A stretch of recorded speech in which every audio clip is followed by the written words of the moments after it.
Hi, I'm Steve Green. Welcome back if you've been here before. This is going to be part two, following on from the earlier part, which was an introduction to Silverlight controls. This second part is obviously we looked at a simple slider and very quickly touched on another control that Silverlight offers, which is just a password box and how you possibly could utilize that to update a text field, but keeping your password masked. This next part, we're going to look at how to use the REST endpoint to retrieve data. You could use that in a table I mean, obviously, for instance, on a create form, subgrids don't work until you've saved the record. It can have any associations available, but with Silverlight, obviously, you could change an account name on a form and it could go away and retrieve records and update a Silverlight data grid. But what we're going to look at is say something like a graph that showed the number of contacts in each city. So if we took all the cities for every contact, did a count of how many contacts were in each and did, say, some sort of bar chart or line chart. I mean, it's not a real world example, it's just to give you an idea of how to access the actual data through the REST endpoint and how you set up your solution to do that. And so we'll get started. So we're going to add another, so we've got this original demo Silverlight we did in our CRM demo solution, so now we'll right click on the solution, add, pick new project. In our templates we choose Silverlight. It's a Silverlight application, and if we call this contact chart SL for Silverlight, what I might do is move this actually into the CRM demo folder.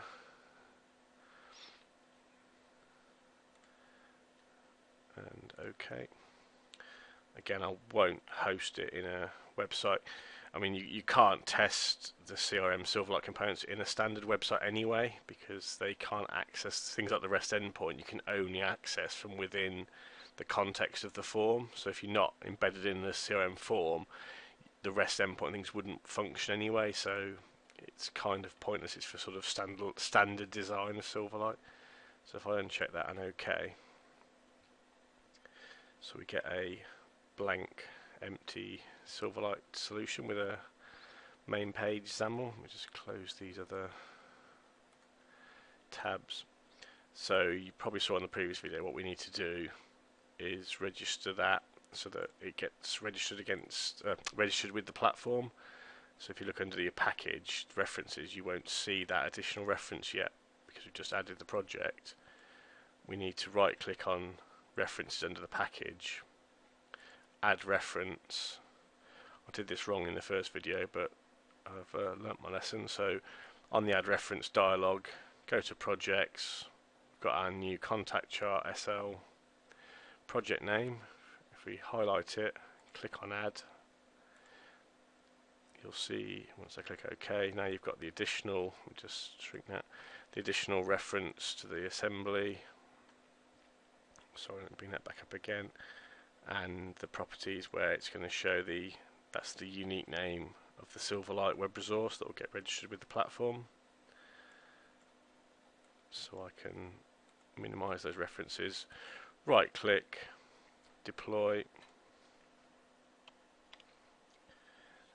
Yes, I've previously said there's two options for deploying Silverlight, which from now on, once I've done that initial deployment, and we can see that in our solutions web resources.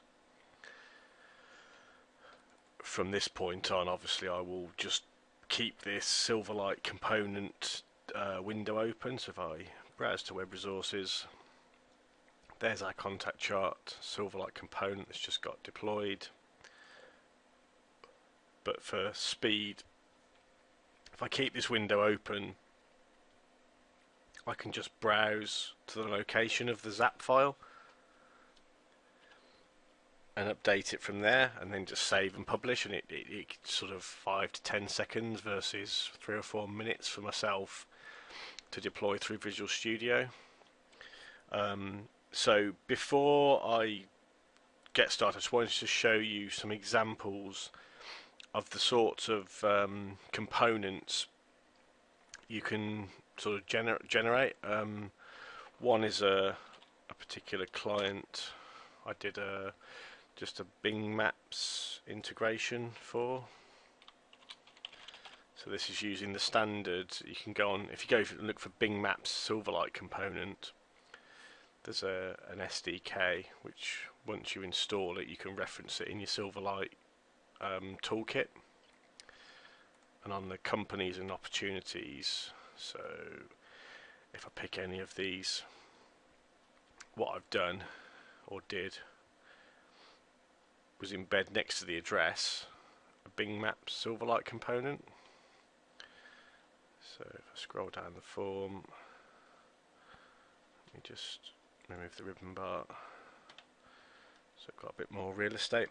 So you can see this is a Silverlight component, this Bing Maps here, and it feeds from the address, so it's wired up. So if you change any component of the address, if I delete there, you might see it changing as I do this.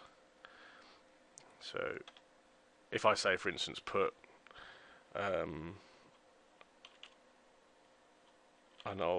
just put a street name in, or a city. So if I put London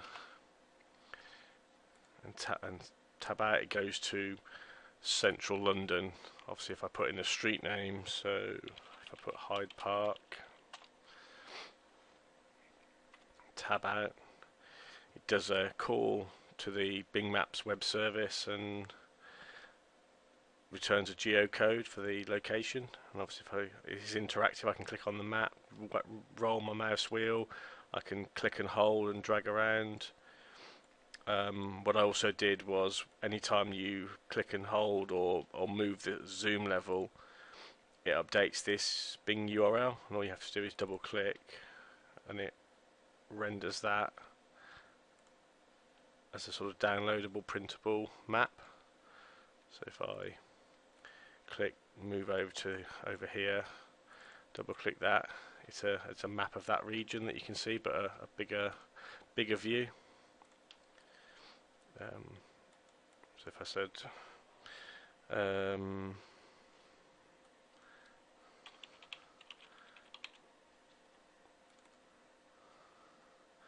that's gone to Birmingham in America, but I could put Sydney, Australia. So it shoots off round and updates, and the Silverlight component. So it's quite fast at rendering. I mean, I don't know if you can see that on the actual video, but that was one thing I did. I also recently did a internal chart, which one of our managers requested, which was so that he could see a cumulative time for the project. So development projects, I did a dashboard. So if I just again shrink the ribbon bar out of the way, you can see the Silverlight component loading. And what this does is, it using the OData endpoint, it retrieves all of the orders in the system and populates this option set, which at the moment you can see it's still not populated because it's doing it asynchronously. And then we have this chart. If I just full screen it, we have this chart which is by a company called Visifire. That obviously Silverlight has its own charts, but these, if I show you their website, I mean, I'm not endorsed by these, but I've used these in the past. They're quite powerful, work well, quite nicely rendered. So they do all this chart components for Silverlight, all sort of every manner of chart you could imagine. But yeah, that's just just to show you where this chart originated from, so you're not wondering what I've used.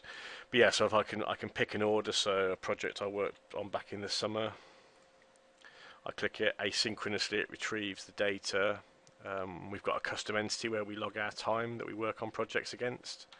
So that's working away asynchronously, iterating through all the times, and then cumulatively for each month, adding on what each month, so you get this sort of rising graph, and then it obviously flattens off as the project reached completion. So you can see in March 87.42 hours were spent working on against that project, and through the summer, well, spring summer.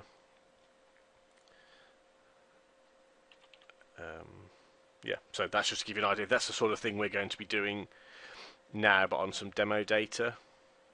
So we'll be looking at the contacts entity and rendering, it could be a bar chart or anything, but it's just to show you the actual process of accessing data. It's nothing to do with actually the end product and an actual business requirement. And also what we're going to do is a similar sort of dashboard to this, but you could the Silverlight component could be embedded on a particular entity, so it could be on the account entity, it could be on the contact entity, whatever you like, and you could be pulling stats from another entity. It could be against the account, for instance. You could be calling cases and looking at the time it took to respond to them, or the closure time, something like that. It depends on obviously the business requirement. So if I close that down, go back to my Visual Studio, and open my contact chart SL. So what we need to do to make this solution able to access the REST endpoint, if I close that Visifire, sorry, I've closed the browser. If I just do a straight search for CRM 2011 Silverlight REST, you can see that on a previous search.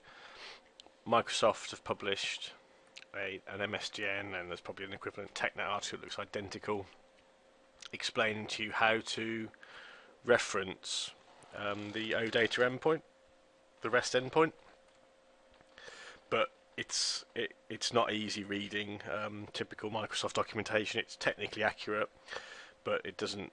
I mean, it's fairly straightforward. But if you've never done it before, some of the terminology in that can be difficult to follow, and they don't explain certain steps. So, but if we look at it, what they say is in CRM 2011, under the settings, customizations, developer resources, we can download this CSDL file, which is the organization data endpoint definition file. So if I go to my CRM, as they stated, click on customizations,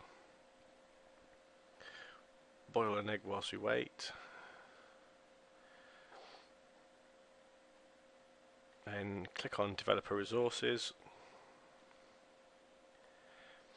and then you should see in a second the various endpoints and certificates and things for Azure.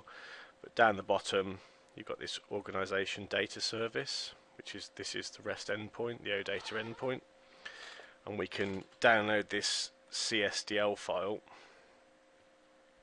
by clicking on it.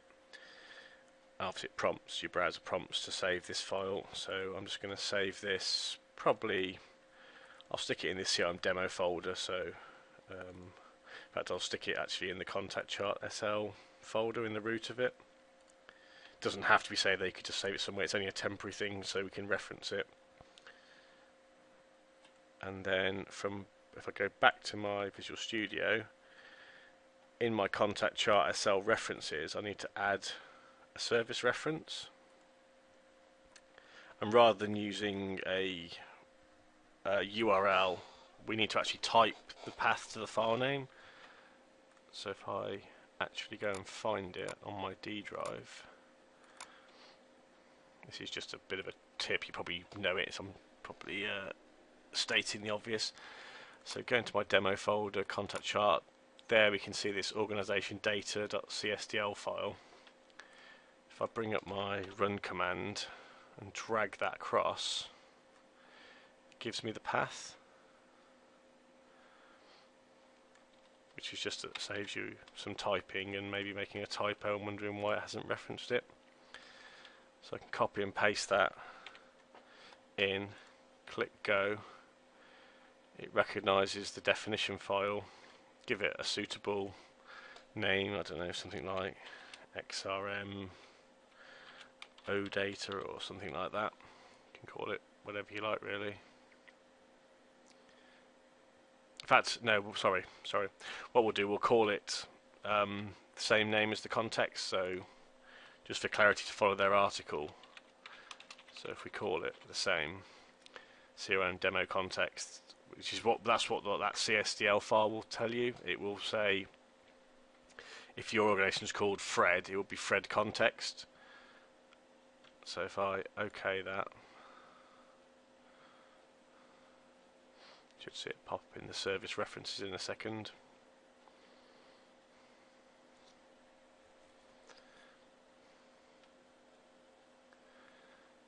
It's still processing. I think that's finished. Yeah, so now we've got this CRM demo context reference. So if we go back to the article, we've done this, enter an appropriate namespace. So we should see the service reference project appearing in our project. It explains there that by default the name of the context, as I just said, would be your organisation name and then context after it. And then within the, oh yeah, if you want to rename it, you can use refactoring. So then implement data service context extension. So now we need to take the code they've got in this window, copy all of it all the way to the end. On our solution, right click it, add new item. We want a class library, and we can just call it similar, so we can call it CRM demo context. And obviously that's took that class name. We can actually wipe out all their code, all of our code, sorry. We need to replace it with theirs, but their default is they've took their AdventureWorks example. So we need to change both the class name to our context name. Hope I'm not confusing here. And obviously the namespace of our solution isn't this Microsoft CRM SDK samples CRM OData service.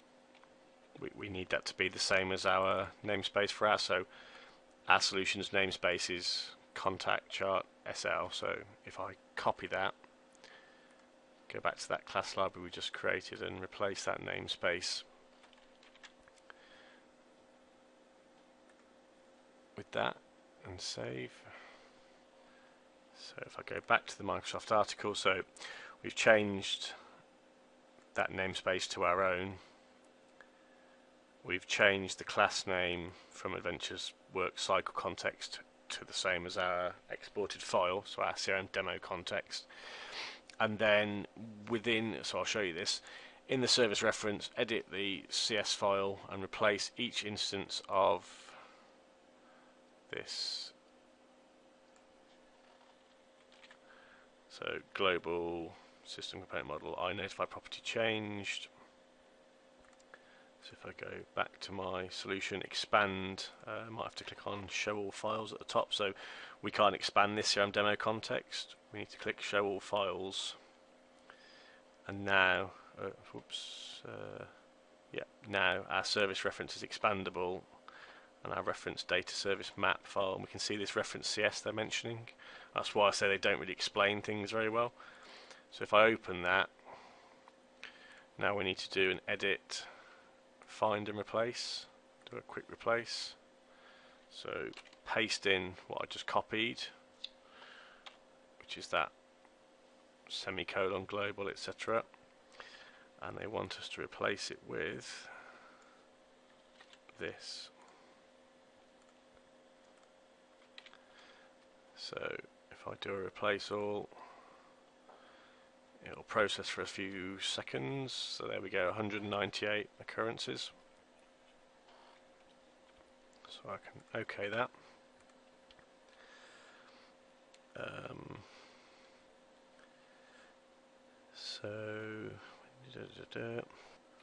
Okay, so now there's a few sections. Then they go on to talk about actually writing your. So this is the Silverlight component now, where they instantiate the context. So we'll need to do something very similar, and what they've got is this script object get context method, which we need to copy into our library. So sorry, I scrolled too far. So if I copy that down, go back to our solution, I can now close that reference file, save the changes. So similar to their, you can see their solution where they got the main page method, and they've obviously got a few extra lines. We'll come back to that in a second. Beneath that main page method, I can paste in the extra script object. What have I done? I think I might have. Yep, there we go. I had too many closing braces. So, as you saw in the previous video, if you've watched it, in order to get access to the script object, IntelliSense and the type, we need to add this system.windows.browser namespace. So if I right click on the missing type, choose resolve, choose using system Windows browser, it's added that namespace reference. So now that all makes sense and it understands it, so you can minimize that. And then on the main page method, they've got this piece of code which is to instantiate the context that we can then use to access the REST endpoint. So let me copy that section after initialize component, paste it in. Well, what we haven't got. So yeah, I've pasted that in. Obviously, it's these variables we haven't actually defined. So we can see there, just inside the class, they've defined these variables. Copy those.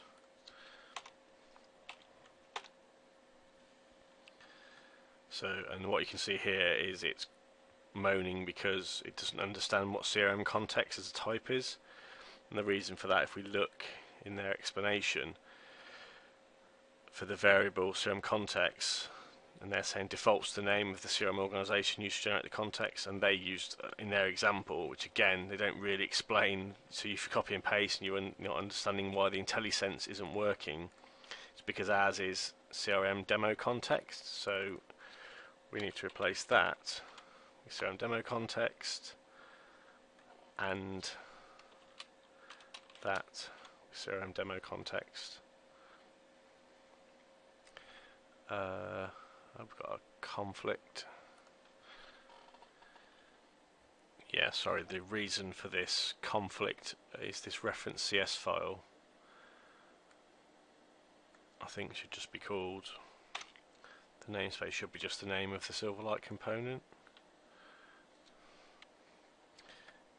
So sorry, yeah, I mean that goes to show. I mean I've done this a few times now, and it confuses me. Their article just doesn't explain so much stuff, and you can tie yourself in knots trying to work out why. So I had to go back to the reference CS file, and the namespace had this .crm demo context after it, which obviously the whole namespace for my Silverlight component is just that bit you can see there. So now I've sorted that. Now this has got the IntelliSense and everything should be good to go. We should be able to access now the context and to do link queries against. So now we need to define our link query, as well as our data collection to retrieve the results into. So we need to define a data collection. I'm missing a name. Sorry, data service collection. So let me put the system.data.services.client namespace in. I need to add the reference.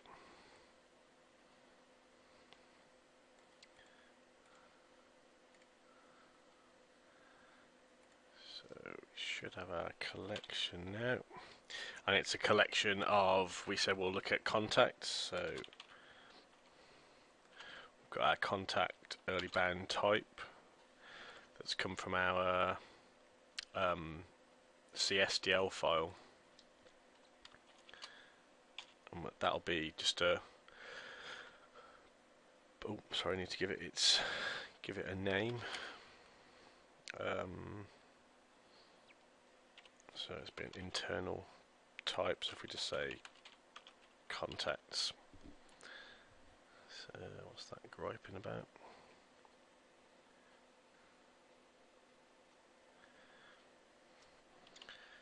Sorry, I think I gave you a bit of a bum steer there. Bit misleading. The reference I added, the system.data.service.client, sorry, just ignore that, delete it. It's already part of the Microsoft.dataservice.client Silverlight component, this data service collection. So apologies for that, it was a little bit misleading. So now we need to define our link query, which we'll collect, we'll do a query, or actually I'll change that to contacts equals, so from C in our context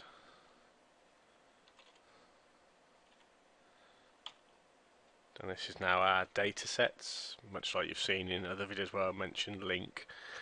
This Silverlight provider gives us access to the same kind of data sets through the REST endpoint. So it's our contact set. We're going to retrieve all of them. The order doesn't particularly matter, and we should probably limit the fields we're retrieving to maybe just the city. So if we create a new contact and we'll take the address one city, that should be sufficient, I think. So that's going to retrieve all contacts in the contact set, and just the city variable, which we're going to group by and do a count. So we'll have a bar chart or similar showing a breakdown of contacts in each city. So now we need to actually populate our data service collection. So we need to do a new data service collection of contacts,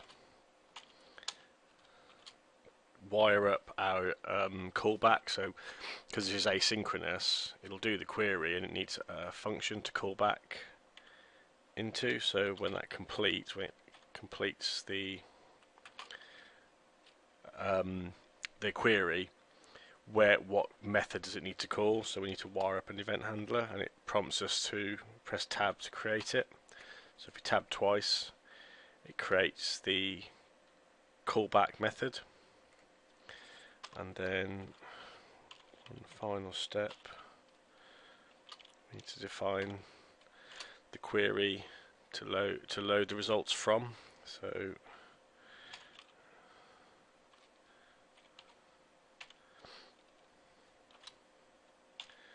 So that will then do that asynchronous call with this link query, which will then once the results are loaded, or sorry, the first page of results, because the REST endpoint works similar to when I showed you in another video. The query expressions have a 5,000 record maximum return limit. The REST endpoint has a maximum return of 50.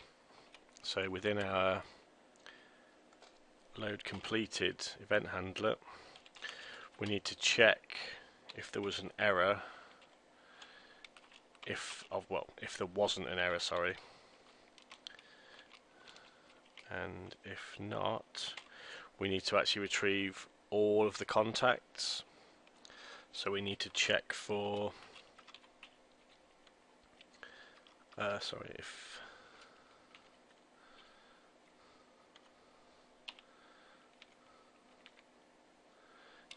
if this continuation property, which is basically tells you whether there's more results. So if it's not equal to null, we know there's another page of results to retrieve. So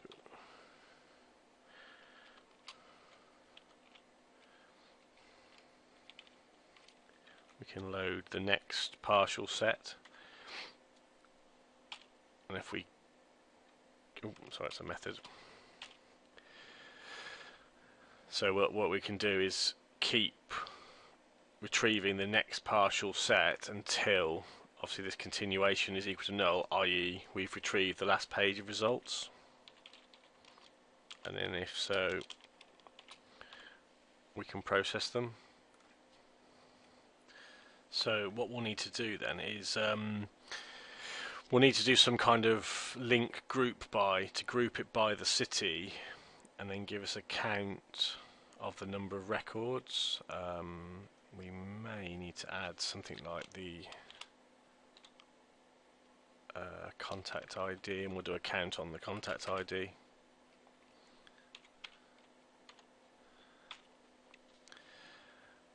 So we need a new sort of class that we can, record these results against to sum them up. So if we call it custom contact or something,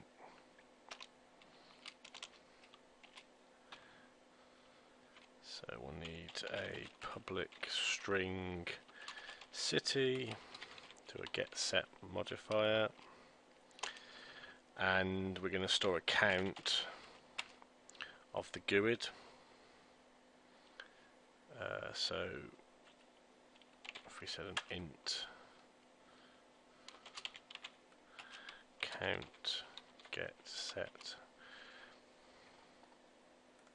okay, so far let's call it query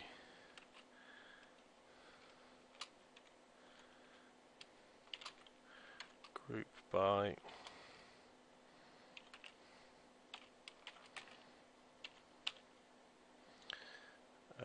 x equals x dot address city.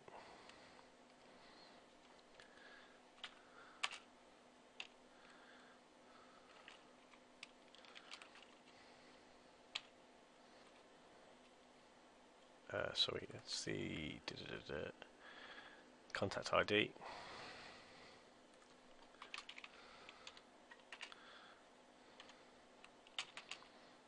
And then the new type.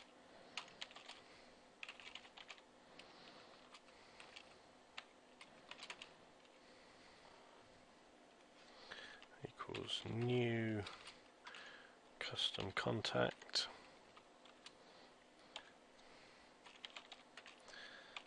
City equals, city equals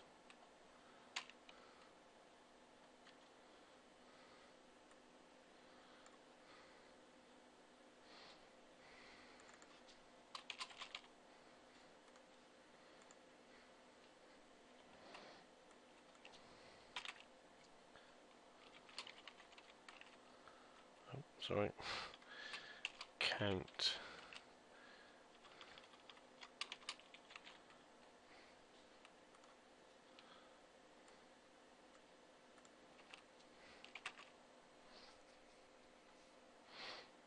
equals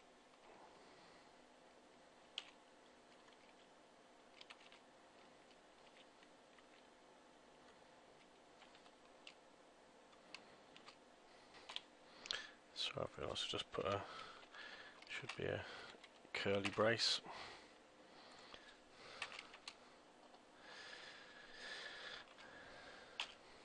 So what that should do is group by the city using this group by method of link method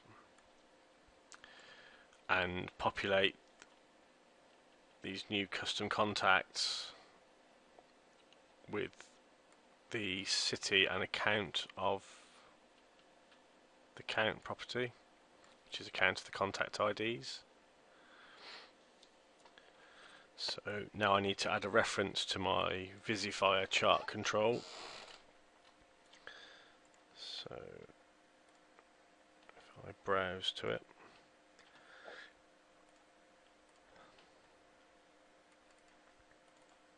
you can download I think a 30-day trial that just has trial edition written across it. So you've got access to these if you want. So that's our Visifire charts. DLL's referenced. Now I need to reference both charts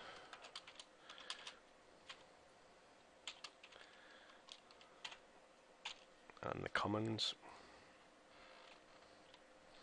So now I need to go back to our Silverlight XAML designer, probably increase the width bigger than we'll actually need, and if we say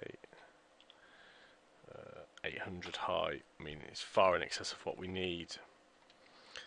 So then under our layout route we probably want to get rid of this grid and insert a canvas.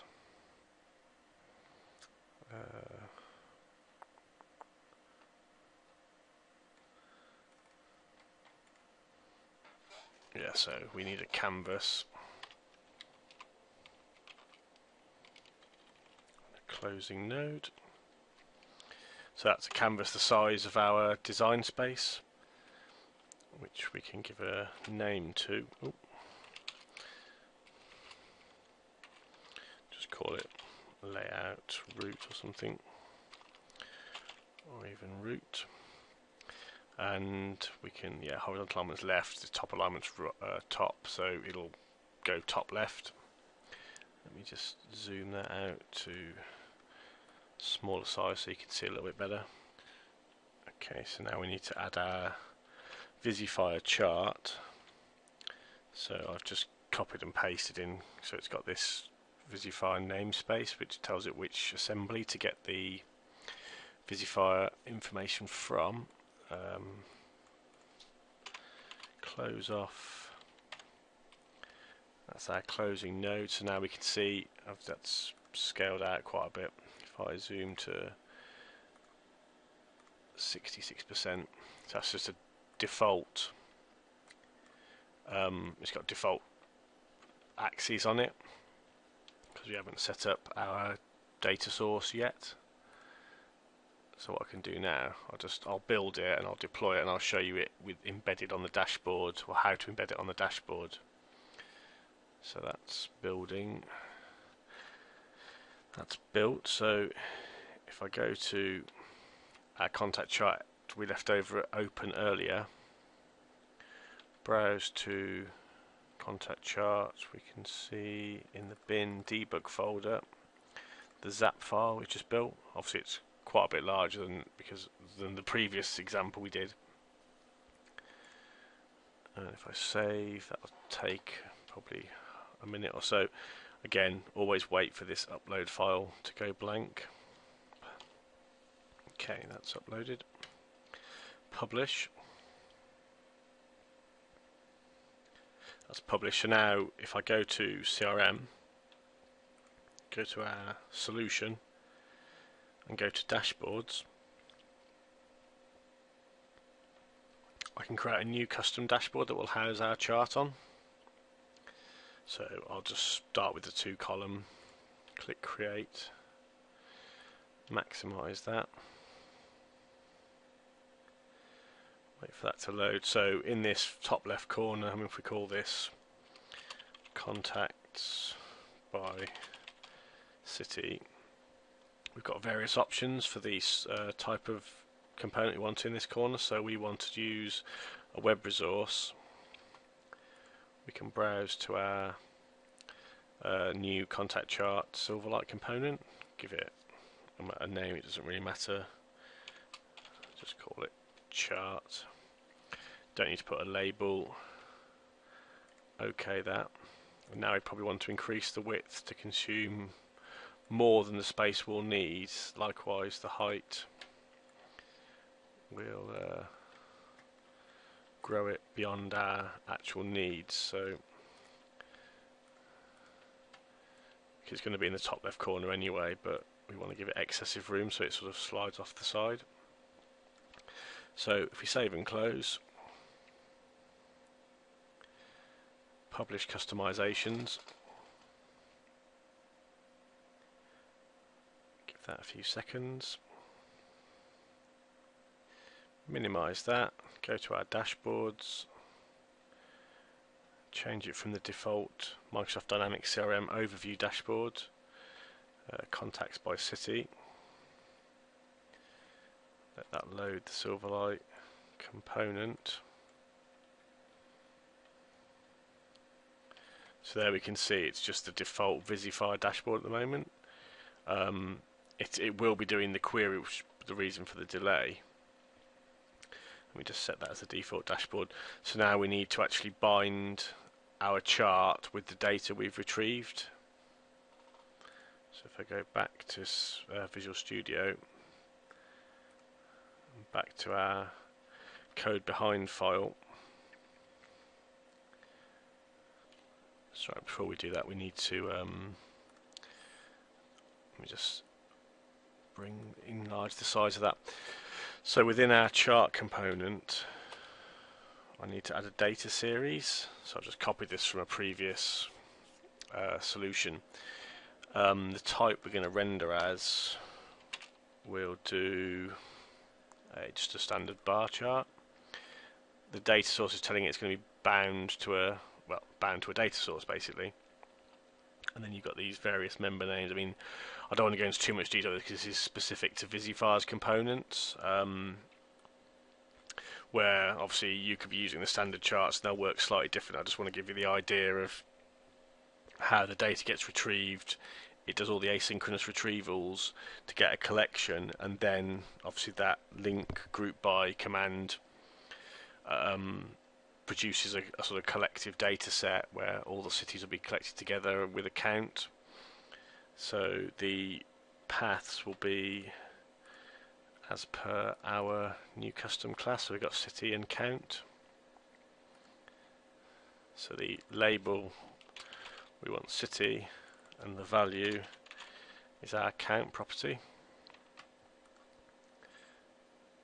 And now we need to set the data, the source of our chart. So that's our contact chart dot data context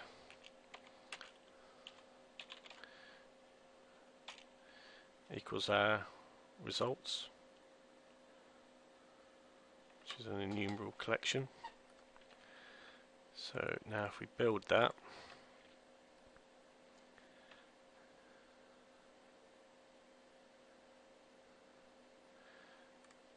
go back to our web resource, browse, pick our contact chart SL zap file. Again, it's a bit larger than the first example of the simple controls. So now publish. Once that publishes, if I go back to my CRM, refresh my dashboard, and that doesn't give us the results we want. Okay, sorry about that. Yeah, it wasn't that it wasn't giving us the result. It was just taking so long to retrieve. There's nearly 18,000 contacts in the system. It must have took a couple of minutes to retrieve them all in pages of 50. So possibly see if this provider supports the take method, and we'll just do a sort of sample of. Don't know if it will because it's the REST endpoint. So if we said 250, let's just see if this actually works. It may well throw an exception because it may not support that method. So that's built. Let me upload it. Click save. Just publish that.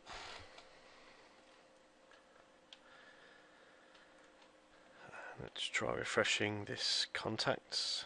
See if it throws an exception or doesn't load anything. Okay, I think that's kind of worked. Yeah, there's still a lot of different cities even in that 250 results.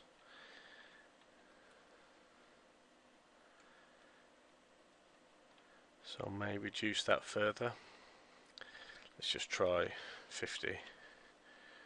So save, build. Let me just look at my chart. Oh, sorry, yeah. X-axis we want to be the count, and the Y.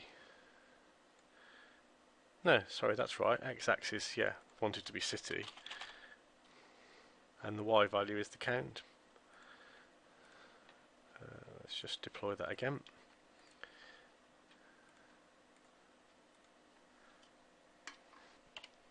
Okay, publish. So it's just been a bit back and forth, typical of my demos. So contacts by city, I should just do a single 50 results rather. So hopefully we don't get such a spread of cities. Okay, that's a little bit better. I don't know why it's a horizontal chart, because we've requested vertical, but anyway. So that's just to give you an idea of, if we just go a quick review, we set up the data service collection to retrieve the results into, we had to set up this context from the OData service reference, where we had to add the class library, change the namespace, etc. We had to do a bit of work on the reference itself to replace certain collection types. But if you follow that Microsoft article, it's reasonably good to follow, but there was things like it doesn't mention this namespace, needs to be reduced to just the solution namespace. But once you've done those various bits, we just did a simple link query from the context, retrieved a couple of columns, loads it asynchronously here into, and obviously we've registered an event handler for when the load's completed. We do a check for any errors. If there's no errors, obviously check for if there's more results. Keep iterating over till we've got all the results, and then I use a standard link group by command.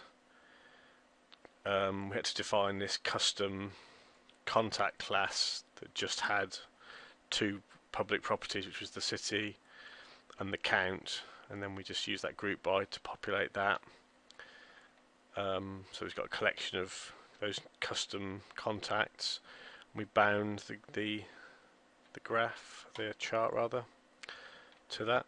So if we hover over any of these in that first 50 results, we can see all these various towns in the UK where the contacts are from.